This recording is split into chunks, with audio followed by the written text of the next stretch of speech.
Hi there, and welcome to the 6th Annual Starting Gate New Play Festival. I'm Russ Scott, the Managing Director, and this year's dialectic was Blessing, Curse.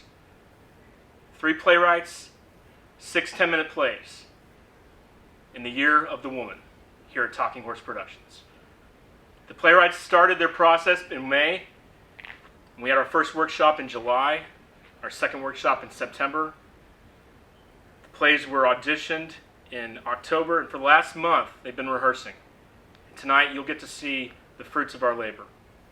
Thank you again for the support of live theater and virtually this year with the pandemic. And as I say every year, we'll see you next year. I'm Melle Richardson, and I wrote The Yellow Parasol and Finders Keepers. I'm from Jefferson City, Missouri. This is my first time participating in the Starting Gate New Play Festival, and it's quite an honor to be here. My name is Lainie Vansant. I'm from Springfield, Missouri. This is my 3rd Starting Gate New Play Festival, and I wrote #Blessed and Hatpins and Whom. My name is Ralls-Ulrich. This is my first Starting Gate New Play Festival. I'm from here in Columbia, and I wrote Blurst and Bless Me Father. Since this is a festival where the focus is on the playwrights, what was your all's process with this dialectic of blessed and cursed? I already had a play that I had been working on a little bit but hadn't had any significant readings or productions, but that I really liked, and it was about a cursed, somewhat haunted couch, and I felt like that would fit part of that dialectic, and I wanted to get it some love.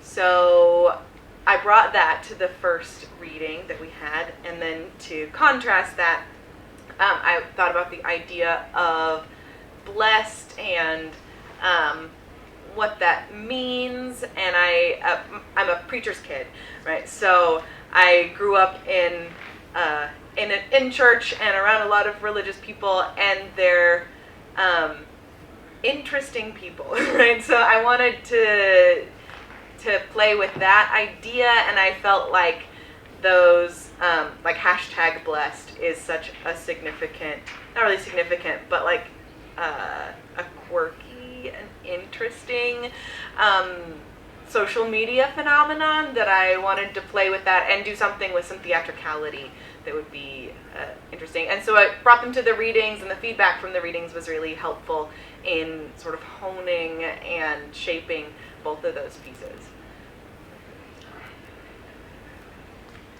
So for Blurst, I took the dialectic very literally. I went, oh, blessed, cursed, these are terms I've seen on the internet.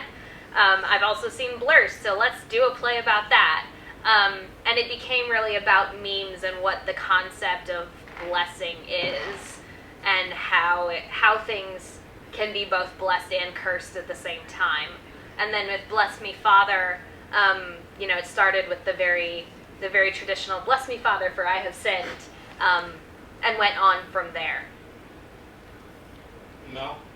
I think for me, specifically with the Yellow Parasol, I really wanted to talk about the disparities between women's voting, especially this year, focusing on women, it being the 100-year anniversary, and that seemed really important to me. But I think a lot of people forget that even though the white women were out getting the right to vote, there were people who were not. And I think I really wanted to focus on that, so to really highlight the idea that the white women were blessed literally by the color of their skin, and black women were cursed. That's where that came into play. And then as far as the Finders Keepers, just 3 friends coming together, and what could be a blessing or a curse 15, 20 years later into the friendship. Like when you reevaluate something from your past, where does it fall on the grand scheme of things? Awesome.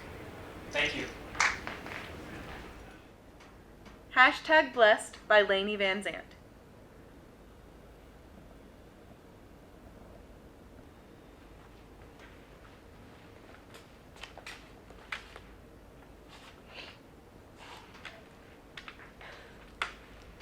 What are those? They're my Angel eggs. What did you put in them this time? They smell really bad. You love my deviled eggs, Kay. Can your generation do anything without having to document it on your phone? My followers need more content. It's very important. And by followers, you mean like the 5 old ladies at church? That. Date night with @KKills. #girls night. #love my girl. #blessed. Your account is so Karen-y. You realize #blessed is like the most annoying hashtag. We gonna do this tonight? I'm not picking a fight. You're not. No. Well, that's good because I'm just counting my blessings and enjoying the evening with my daughter, and that's not going to hurt anyone. How would you know? Kaylee! All I'm saying is people are going to see that and think they have to live up to this perfect life, and it sucks. Oh, yes, I forgot how hard you have it. I do. I'm part of that perfect life too, you know. God forbid I put one toe out of line and show the rest of the world what's behind Pastor Beth's perfect Insta. But this isn't about me. It's about you. You're lying. You're just lying to people on the internet. I do not lie. Yes, you do. Look at this one. Seaside vacation with the family. #blessed. #sun and sand. #family time. What's wrong with that? It's not real. Well, of course it's real. Dad was barfing the entire time. And I was supposed to be in Colorado with my friends, but instead I had to go to the stupid beach and get stupid sand in my shoes. And you spent like 2 whole days in the hotel reading Heaven is for Real, which was very boring, by the way. Negativity doesn't help anyone. It's called social comparison. People see this and think they should have this perfect life, but they can't, because real people make real mistakes and have real problems. But they think they shouldn't because here we are, chilling happily on the beach. I just don't see how filling someone's feed with negativity is going to make the world a better place.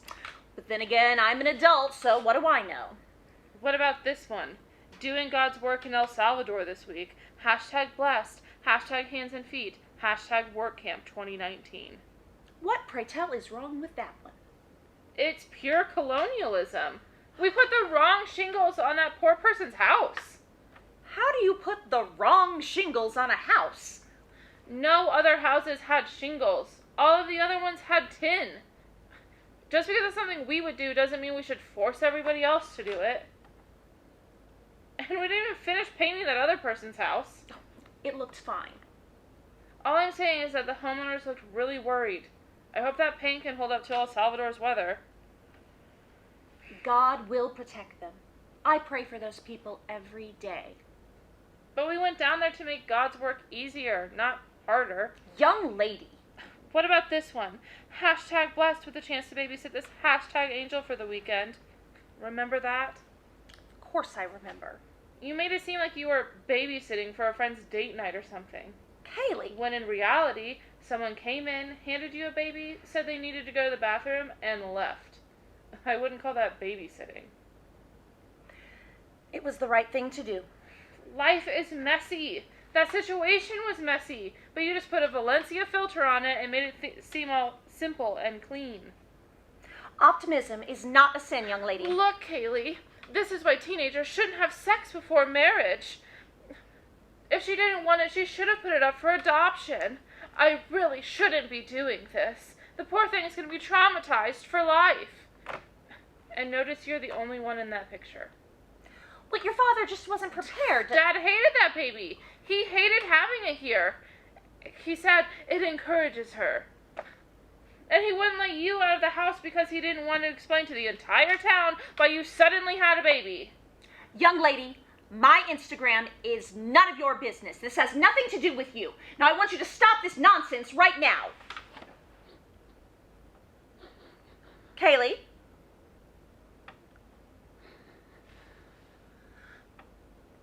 Maybe I can reconsider and see if there's a way to make my social media more positive for everyone. That's all I want, you know. Kaylee? I'm pregnant. What? I'm pregnant, Mom. Oh. Oh, honey, is that what this is about? You hate me, don't you? I'm surprised. No, I don't hate you, sweetheart. I could get rid of it, you know. I could do that. I know you could. And you know that's not what I want. I don't care what you want. It's my body and I can do with it Haley, what... stop. You know that's not what I want. But I know you're going to make your own decision in this. The most important thing to me is that you stay safe. I can't have a kid. Then we'll have to think of another way. Your father and I can be parents again, if we have to. Did you know about this? Who told you? No one told me anything. Why are you so calm? This completely ruins your perfect life. What, this doesn't ruin anything about my life. Raising my deadbeat kid's baby for her. # blessed. Kaylee, What? take a deep breath. I've been pastoring young girls for a long time. This isn't my first time having this conversation. The most important thing is I love you. I believe all babies are cause for celebration, whether we plan for them or not. And I know you haven't decided to keep it yet, but I really hope you do. I want you to know I'll do everything I can to make sure you both have the best life possible. So will your father, whether he likes it or not.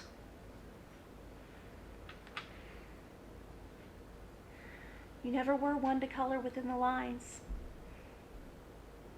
I don't know if I can. Well, that's a conversation for tomorrow. Because tonight, we've got some very important coloring to do. We've got snacks. And let me get these eggs out of here. How's ice cream sound? We really need to work on your priorities. Maybe you're right. First, I need a hug from my little girl.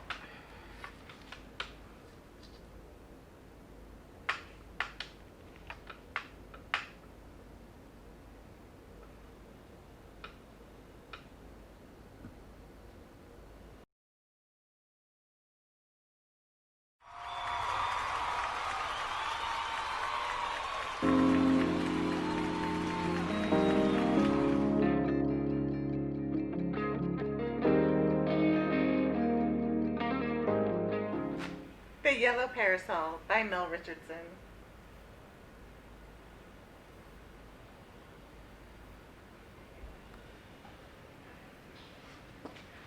Votes for all women! Votes for women! Oh, Agnes, did you ever see such a sight? Thousands and thousands of women in white dresses lined from the Jefferson Hotel all the way to the Coliseum. Standing there on both sides of the sidewalk with their yellow parasols and their yellow sashes. It was a golden lane indeed. Oh, Ruth, you should have seen it. It was amazing. Thousands of women were lined up in white dresses, shoulder to shoulder, all the way down Locust Street. Oh, I'm sure it was a sight to behold. It was. You should have seen the look on the men's faces as they made their way to the Democratic Convention and were forced to walk through a golden lane of silent women, waiting for their voices to be heard. You and the other Wednesday Club ladies should be proud. We are proud. Today we came one step closer to getting the vote for women. Votes for women! How about some tea to celebrate? Oh, tea sounds delightful. It might have been a walkless, talkless parade, but I am exhausted.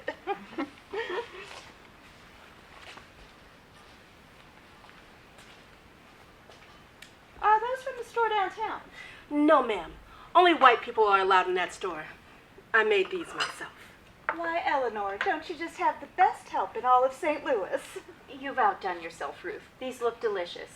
I wasn't sure how many of the other ladies would be coming back with you today. Some of the other ladies decided to celebrate our victory by indulging. I make no bones about my feelings towards temperance. Nor do I. You should have been there. Yes, a splash of color would have been nice. Agnes! Oh my, did I say something inappropriate? All I meant was that it might have been nice to have some colored women there to show their support. I had no interest in going today. Why ever not? You deserve the right to vote, too. I want no part of no suffering. Suffrage. It's the women's suffrage movement, not suffering. Sounds dangerous to me no matter what it's called. Besides, I don't know what in the world I would do with the right to vote, even if I had it. My. Here we went through all that trouble to get you and your people freed, and you have no idea what you'd do with the vote, even if you had it. Until women are allowed to vote, men will just keep electing themselves over and over again and deciding what they think is best for all of us. Is that what you want? For men to decide our future? I'm fairly certain they already do. Excuse me. You needn't worry about convincing that woman. She has the right to vote. She doesn't. Besides, the first thing she'll do is take her fancy food somewhere else. You don't want to lose good domestic help like that, do you? But she does deserve the right to vote. Whatever for? Because she's a woman, just like we are. You heard her. She doesn't even know what she'd do with the vote, even if she had it. All women deserve the right to vote. Can't we just celebrate our victory in peace without worrying about colored women?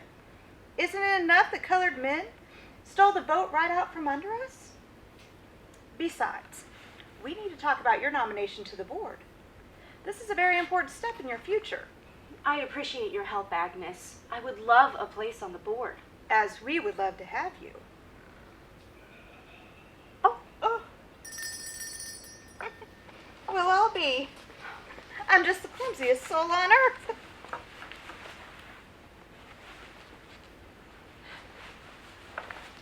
Eleanor, let's get back to our discussion about you taking your rightful place on the board. Ruth, would you like a little something to eat? Agnes and I will never be able to finish all these delicious goodies all by ourselves. Eleanor, And I certainly would not be a very worthy board member if I were willing to let all this food go to waste, now would I? And since we're celebrating women today, and you're a woman, why don't you have tea with us? Ma'am? Here, please, sit.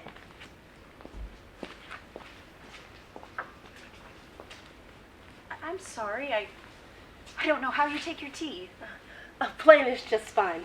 We can't afford to put in the fancy stuff in our tea. Can't afford the tea, actually. look, now there's something you could vote for. Decent wages. I make a mighty fine wage right where I am, ma'am. Thank you.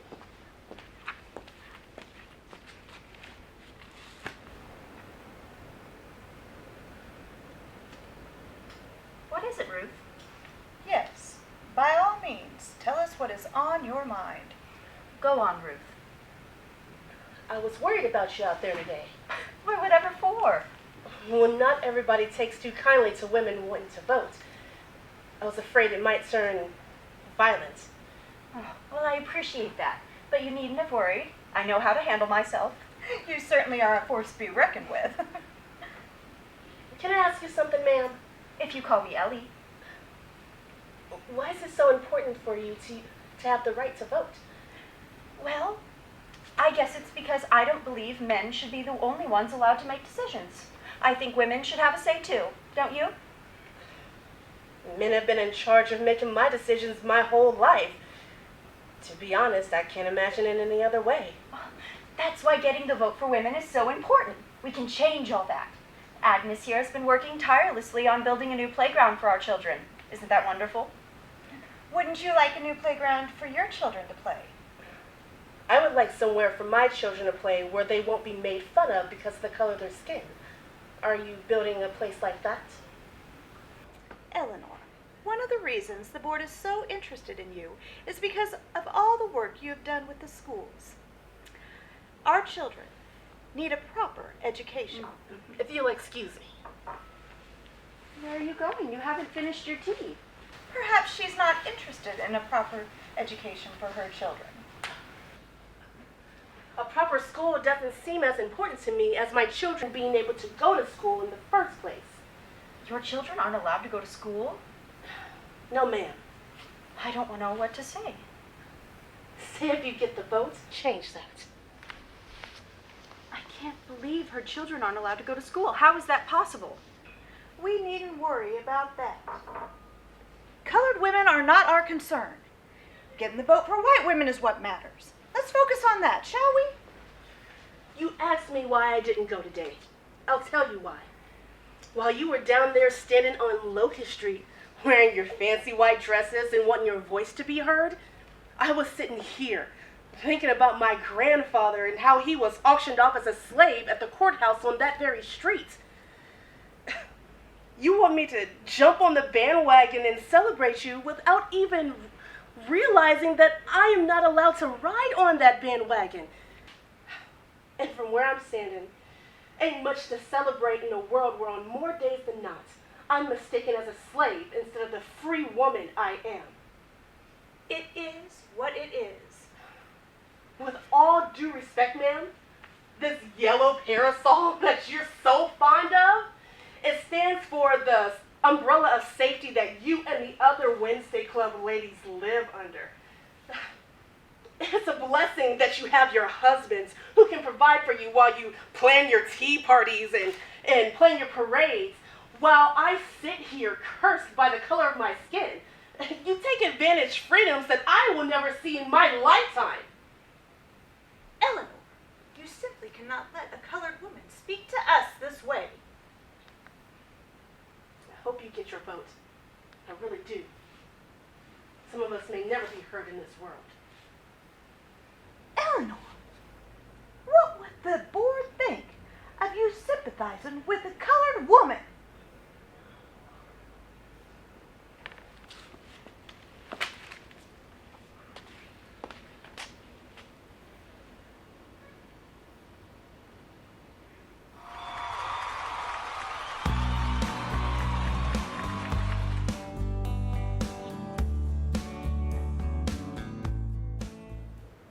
Blurst by Ralls-Ulrich.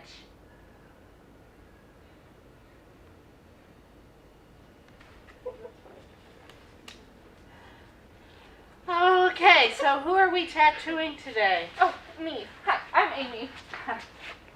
Hi, Amy. I'm Ren. What's the occasion? Well, my mom and dad said I could never have a tattoo while I lived in their house, and I just moved out and got married to him, actually. Oh, so it's a screw my parents tattoo. You could say that. Well, my parents aren't awful. Not as awful as Nico's parents, but it would be nice to flex on them a bit. Okay. What kind of design are you wanting? Okay, so I'm thinking like a shitty, like really shittily drawn opossum on my ass with the word screm underneath. Scream? No, screm. S-C-R-E-M. It's a bastardization of Scream. But with more blurst energy. Oh, you'll have to forgive me. Blurst energy? Have you ever heard of a cursed object? No. Blessed images? No. We're gonna have to explain so much. So, blurst is. You're not explaining it right. So a meme isn't just a meme. It's a language, and a language needs context. So context. On the internet, something that is very, very satisfying is called blessed, and something that is very disturbing is called cursed. So blurst is a mashup of the two. Something that's not really disturbing, but kind of weird and slightly off-putting. And really, really funny. And you all are not drunk. Completely sober. Bone sober. Nico, that is not something people say. It is now bone sober. Emphasis on the word bone. Yeah. Ugh, whatever. Really what I'm trying to convey is this, like, primal feeling. Yesterday you said feral. Exactly. Going feral. Okay, so this screm, it says feral to you? Yep. It was either this or Mothman. Oh, or hell is empty and all the demons are here. By Billy Boy Wigglespear. His name was William. His name was Willie. William. That's what I said, Willie. Okay, so an opossum with the letters SCREM underneath. Shittily drawn. Precisely. Okay. Can I get a tattoo too? Oh, I have another appointment at 3. That's okay, you can have my appointments. I can save mine for later. So you're getting the opossum now. Can we tweak it? Instead of the word screm, can we have the possum holding a syringe? Why? I just started testosterone. Or you could just get the syringe. With meme juice inside. Well, how am I going to draw meme juice? Actually, that's a good point. I don't know.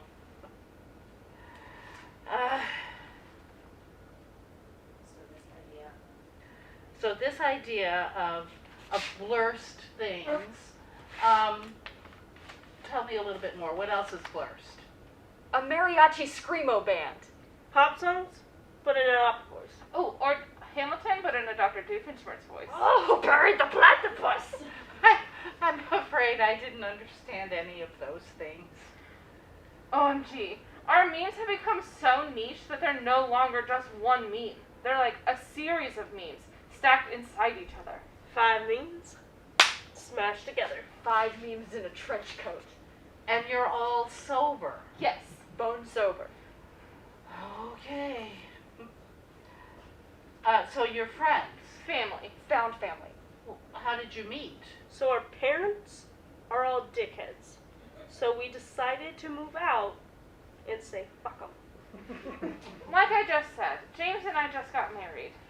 And Nico needed a place to stay because their parents kicked him out. But we had an extra bedroom and it kind of just became permanent. Why'd they kick you out? Queerness and religious extremism don't really mix well. You can say that again. Nico and I are non-binary. James and Nico are pan. I'm bi. Well, that's cool, I guess. Honey, you should get a tattoo. Oh, do it! Do it! The meme juice in my syringe isn't really working out. But medical school admissions kind of looks down upon tattoos. What? Just get it on your thigh. It'll be covered. What would I even get?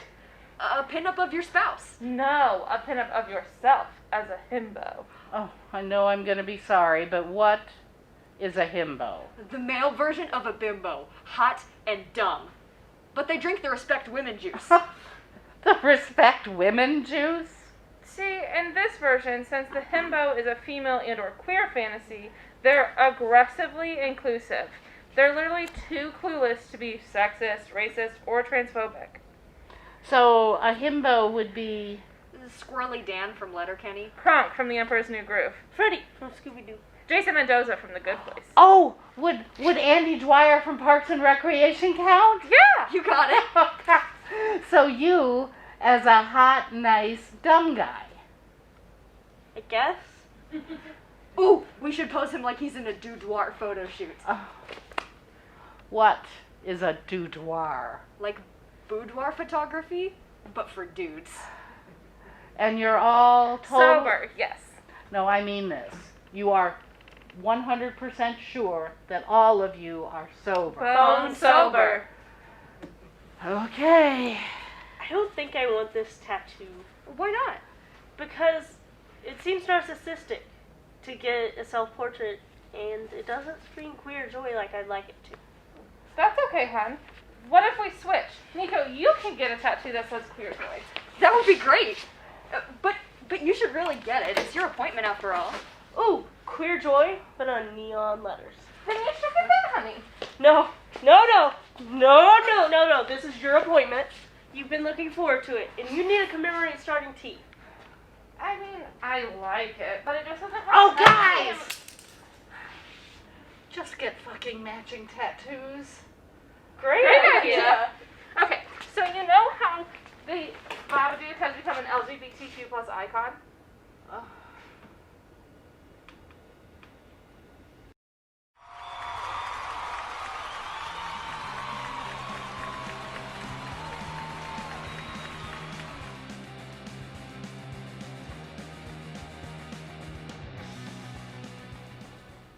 Hatpins and Whom by Lainie Vansant.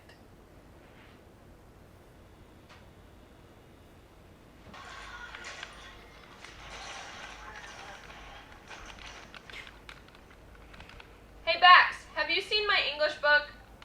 What? Hey, Lit, the graveyard book? Nope. I swear, I put it in my bag, and now... totally gone. What gives? You're not helping. I checked everywhere. I checked the bookshelf and the kitchen. Maybe I should check the cabinets. Hey, shut up, will you? You're gonna make me die. You know, it might be on the kitchen table, but your stuff is on the kitchen table, so I can't tell. Would you mind taking care of that? I have class in half an hour. Yeah, I'll... Oh, fuck! Goddamn fucking shit, fuck. See, I told you were gonna make me... Here, is this your stupid book? Yes, that's my book, but could you be a little nicer about it? Jesus. And I can't believe you're cussing like that on your grandma's couch. She doesn't care. She's dead. She still gave us the couch. The least you could do is show a little respect. Mom gave us this couch. Gran couldn't give us this couch because she's dead. You're so morbid. Oh, you like it. You want to help me beat this boss before class? No, but hey, before you start that up again, could you please clean up the kitchen a little bit? There's some dishes on there and they're getting gross. I'll get it later. No, Bax, you've been saying that for weeks. Later is now. Come on, you're here all day. Could you just do me a solid and clean up your stuff, please? Okay, Mom, jeez, I'll pick up my shit. Great, thanks. If I'm gonna clean, I'm gonna clean this couch. It's still got weird old lady shit in it. Ah. Aha. What even is that? It looks like a sword or something.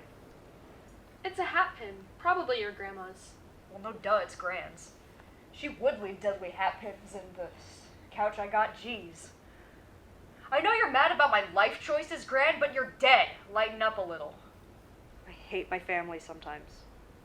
I know, but I'm your family now. Yeah, chosen family all the way. I love you, and not just because you're not freaked out by Mel's mere existence. Wait a minute. You haven't... Haven't what? You haven't, defiled the couch. No, I have not had hot queer sex on this couch just to spite my dead grandma. But so help me, woman, if you keep this up... No! We all have to use this couch, Bax. I don't want to sit on you and your girlfriend's fluids. Fine, I won't. Maybe. Couch will probably stab me for it anyway. Congrats, Gran, you finally have the control over my sex life you always wanted. Whoopee. No whoopee. That's what I'm saying. You're so dumb. Hey, if you're gonna edit my paper for me, could you please ask me first? This was my only clean copy. Like you want me editing anything. I'm dumber than you are. Stop. I didn't touch your paper. Then what are all these marks on my paper? What? Bax, turn that thing off and listen to me. What stupid notes on your stupid paper? Here, look. I don't know, one of your nerd friends must have done it. But I printed it off and stuck it straight in my book. Are you sure it wasn't you? It says to use whom. You think I know how to use whom? You might. No, I definitely don't. I'm a screw-up, remember? Hey, you had a rough year. That doesn't make you a screw-up. You can retake those classes next semester and it'll all be fine. Ah, this couch is so uncomfortable. How do you sit here all day? Don't diss my Gran's couch. You hate I said don't diss my Gran's couch. Okay? Okay.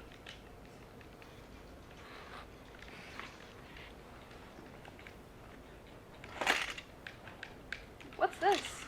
Loud. What? It's loud. Look, if you're not gonna help me beat this boss, then go away so I can work in peace and quiet. You're not working. Shut up! Okay, jeez. There's a note on top. It says I'm sorry.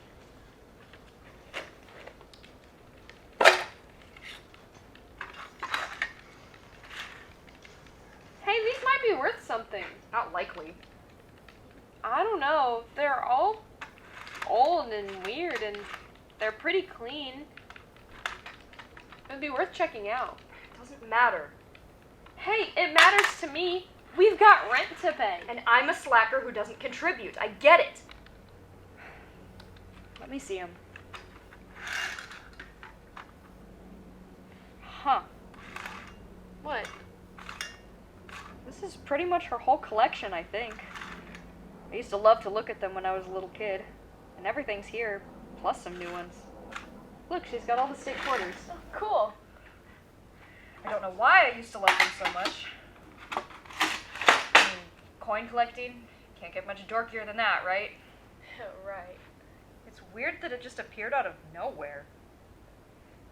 I mean, it is your grandma's couch. Maybe she just hid them in there or something. But it's not like no one's ever sat on that cushion before. Yeah, maybe not. And we had dinner when Mom and Dad brought it over, remember? And we all sat around. I had to sit on the floor because the couch was so full. And why didn't it make any noise when we moved it?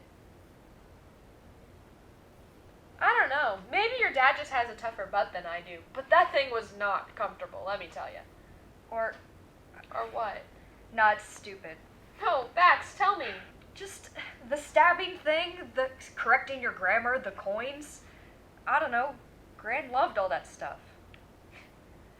You think your grandma's haunting this couch? Shut up, I said it was stupid. Nah, you can't drop a theory like that and just go back to your game. I said it was stupid, okay? The coins got me all nostalgic and shit, but Gran and me were over a long time ago, and I'm probably just being dumb about it. I still have to beat this boss. Don't you have a class to go to or something? Yeah, and reprint my paper. Thanks, Gran.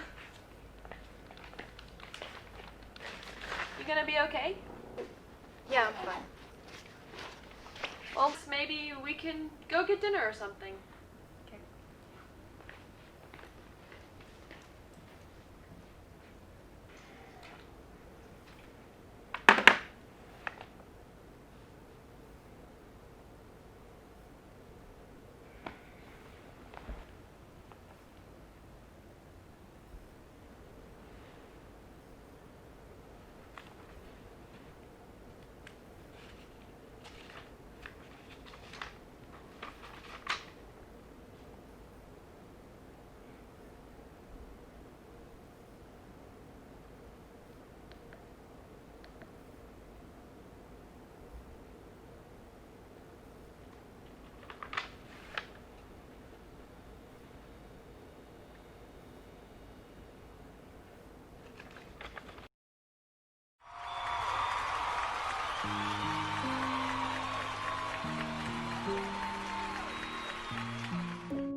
Bless Me, Father by Anna Ralls-Ulrich.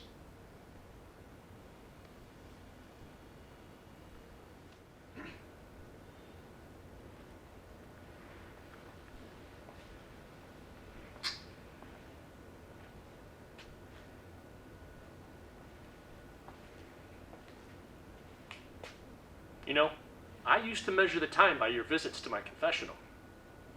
Sorry, I didn't see you. Every month, like clockwork. As if it were an appointment. I was beginning to worry.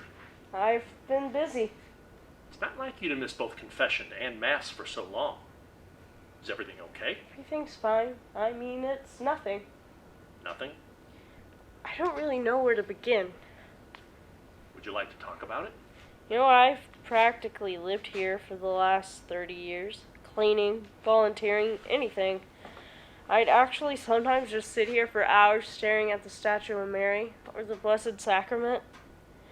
I loved Mary so much. Chose her as my namesake when I was confirmed. I loved how she was so virtuous. How she was the perfect woman. Everything seemed easy to her. I wanted to be the perfect woman. I would beg her to help me, but she never did. Sometimes we don't realize how we've been helped until we look for it. Oh no, I looked. I looked every day for any way I could be like her. And I tried everything I could think of, but I was always so different.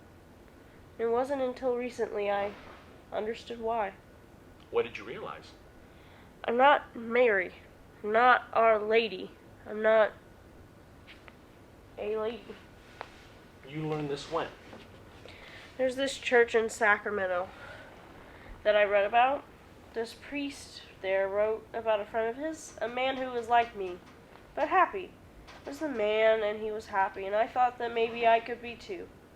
No, I'm not stupid. I know what this is. I know it's not Catholic of me. It's not how I've lived these past decades, so I stopped coming to confession. This new thing, it makes you happy? Yes? No? I don't know. I picked a name. Gabriel. And I don't feel queasy when people say it the way I do when they say my old name. And it feels warm and it feels easy. Then I come back down and I feel not sad, but angry. What makes you angry? I know I can't be both Catholic and trans. It's blasphemy. Would you like to seek forgiveness for this blasphemy? No. Forgiveness would mean I'd have to stop, and I can't. I used to search my mind trying to scour up any sins I could think of so I could beg for forgiveness, as if that would help. As if I could be cured so long as I confessed enough sins. But this is different. It's not something I've done. It's something I am. So, how long have you believed this? I admitted it to myself a year ago. And before then? I felt like an alien. Explain that to me. Have you seen Star Trek? A little. Not the original series. My parents never let me watch it. But in my 30s, I watched The Next Generation. Do you remember how Commander Data, the android, used to look at humans? He was curious and longing. He would think about what it was like to be human. He would also be delicate. And at the same time, he was so incredibly nervous about his human friends. Okay. I remember wanting to be like my friends. They looked so easy in their bodies. I was nervous of making them aware I was an outsider. I wanted to know what it felt like to be comfortable. It's common to feel like a fraud in your own life. They even have a name for it. Imposter syndrome. Your friends might think you're more self-assured than they are. It's more than that, though.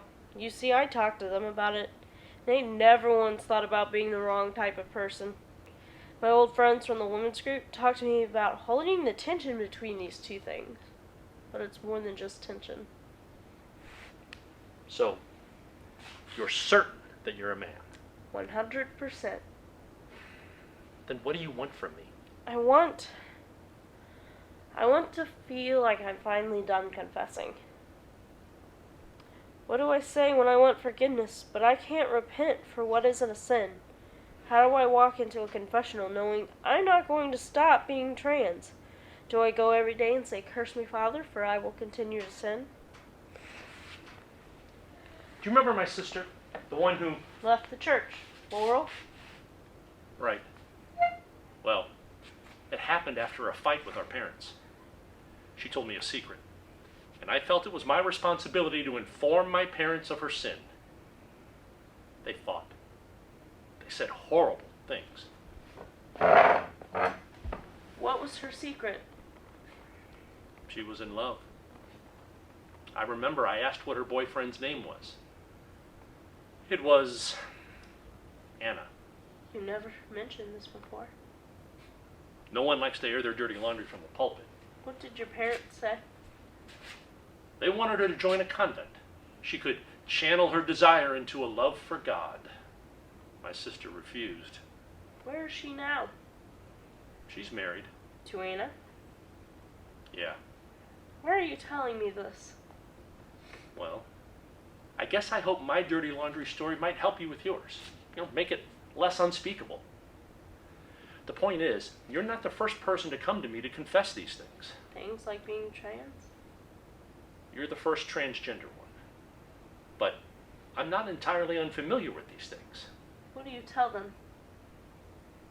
I say what God has already said. What if we're wrong? What if there's a way to be both?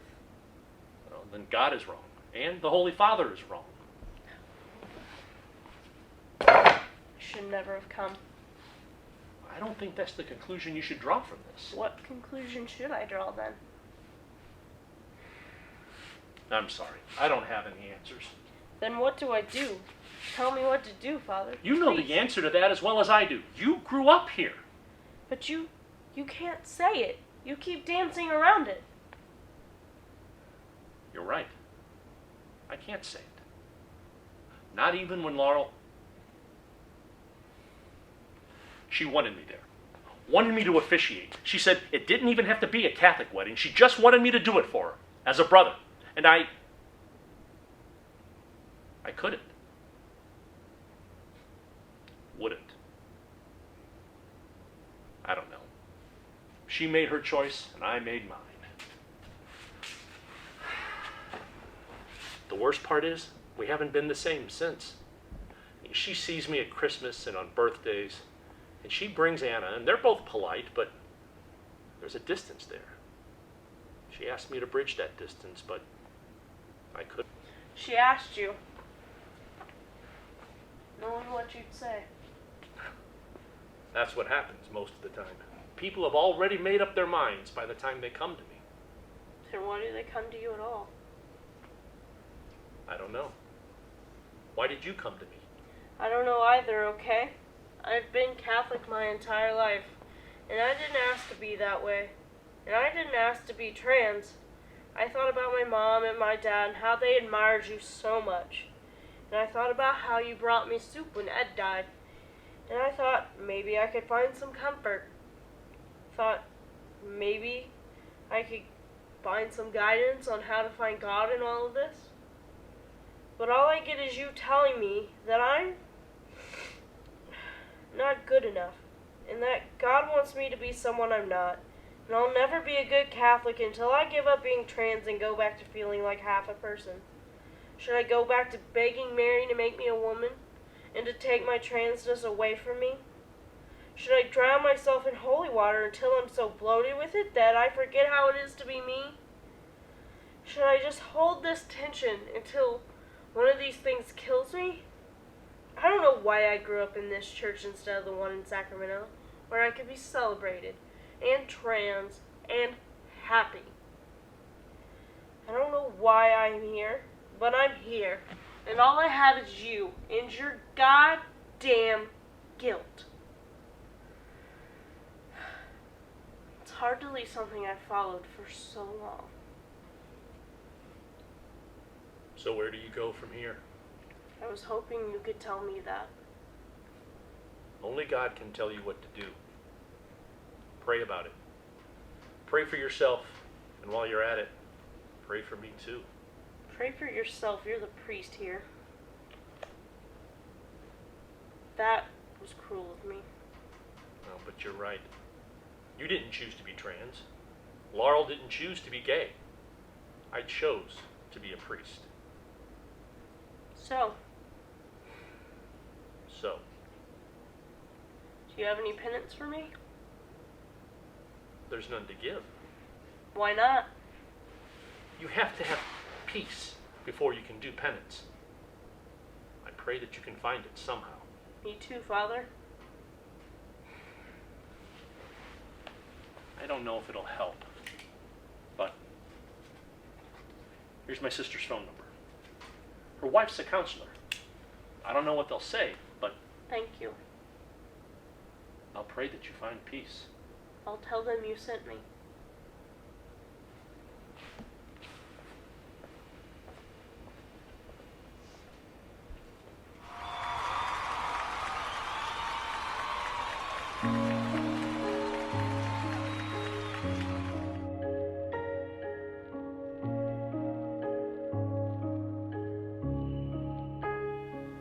Finders Keepers by Melle Richardson.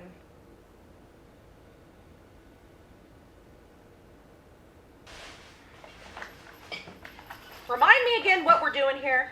Damage control. We're trying to find the body bag we gave to Tina so that her daughter doesn't find it before we do. It was a gag gift. It's not going to mean anything to anybody except us. I think it's funny. Well, I don't think that her daughter will find it very amusing to find a body bag with her dad's name on it. It's not even a real body bag. It was a Christmas tree storage bag. Nonetheless, the intention is clear. I don't see what the big deal is. He's dead too. There's that. Do you think maybe she got rid of it? Doubtful. From the looks of things, I think she kept everything. It feels kind of weird to be here going through Tina's stuff when she's not here. Well, I don't think she's gonna walk in and find us. Wait. Do you think maybe she's here with us right now? No, if she were here, she'd be giving us clues so we could find the damn key and get into this box. Any luck? No, none of them work. You really think it's in there? If it were me, that's where I'd put it. Ditto. That's Tina's word. Well, I'm stealing it, fair and square. So, once we find the body bag, what are we going to do with it? Rock, paper, scissors, or? No, I'm stealing it. Fair and square. And I'm gonna add my soon-to-be ex-husband's name to it. Oh, Beth, what happened? Oh, you know, the usual. Divorced by unfaithfulness. That sucks. Well, thank goodness you don't have any children. How did I know little Miss Perfect Parent would rear her judgmental head and try to make me feel shitty yet again for not procreating? I'm not trying to make you feel like anything. Maybe you two can work it out. Maybe you two can work it out. Maybe I don't want to work it out. Oh, but thanks for asking. Can we please just try to stay focused on the task at hand? Oh, remember this? That was a wonderful day. It was. Wonderful day, my ass. The two of you fought like cats and dogs. And as usual, Tina had to mediate. She was always mending fences. What were we fighting about? Who knows? On any given day, it's easier to cover the topics you don't fight about. I miss her. Me too. Ditto. And I love that purse.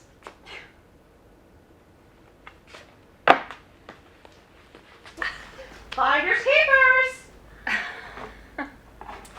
Hey, I'm really sorry to hear about the divorce. Yeah, thanks. You know, you don't always have to take her side, especially now that Tina's gone and she can't even things out. Here, let me see it. Back off, bitch!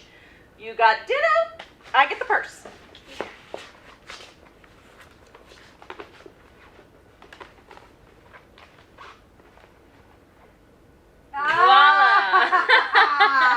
Now, how did you know it was going to be in here? Because Tina knew us so well. She knew you loved that purse, and you'd head straight for it right out of the starting gate. Body bag, here we come. It's not here. What do you mean it's not here? It has to be there. Blessing or curse, you decide. What the hell is that supposed to mean? Hell if I know. What else is in there? Rebecca's homecoming crown, for one. Shut the front door! I wondered what the hell ever happened to this thing. Reunited and it feels so good. Oh, it's still jealous of my crown after all these years, are you? And Betsy's beloved spatula, come to mama. Sing us a song, Madonna. Come on, dress us up, baby. Not happening. So happening. Oh, come on. Nope. All right, fine. Then me and my crown will do it for Tina. Well, I'll do it for Tina. Oh, yay. Oh, here she goes. You've got style. That's what all the girls say. Satin sheets, luxury so fine. Gonna dress you up in my love. All over, all over. Gonna dress you up in my love. All over your body. Oh. Hey, Bess, what's the matter? Cancer sucks. cancer sucks. Cancer sucks.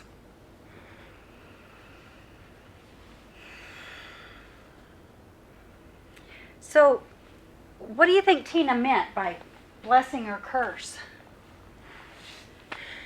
Maybe it's like one of those movies where the lifelong friends get together because one of them's died and they all have some kind of an What kind of epiphany? kind that makes it all make sense. Like why the best one of us had to die. Only the good die young. Maybe you'll have some kind of epiphany about your beloved spatula. Maybe I will. Maybe you'll have an epiphany to restart the non-existent singing career that you gave up to raise your children. Beck, come on. Better a wannabe than a backup singer. With a crown. Oh, I'm sorry. A wannabe backup singer with a crown. Great aspirations. Better a wannabe than a has-been. Better than a never was. Betsy! Never was what? Homecoming queen, that's what. What are you talking about? Oh, come on. You didn't figure it out? Betsy. It was almost too easy. You didn't put two and two together. Beck, we did it with the best intentions. Really, we did. You were so hell-bent on winning that crown. Just wanted you to have it. Why didn't you just tell me? Tina insisted we keep it a secret. I think that she thought it would come between you and Betsy if you knew the truth. Maybe that's what she meant by blessing or curse. Maybe she wanted you to know the truth. You gave up the crown for me. Of course I did. You're my best friend. Look at that. Even from the grave, Tina's mending fences.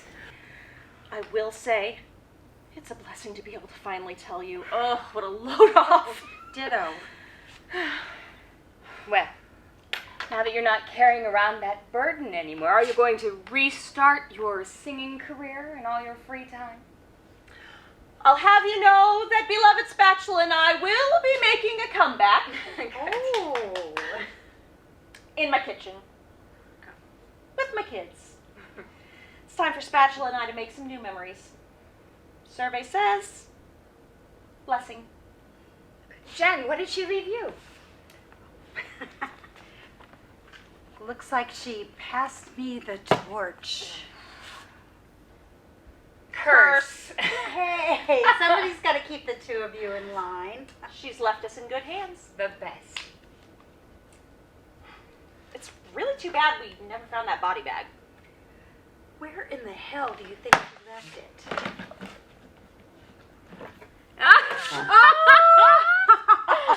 it? Finders keepers, bitches.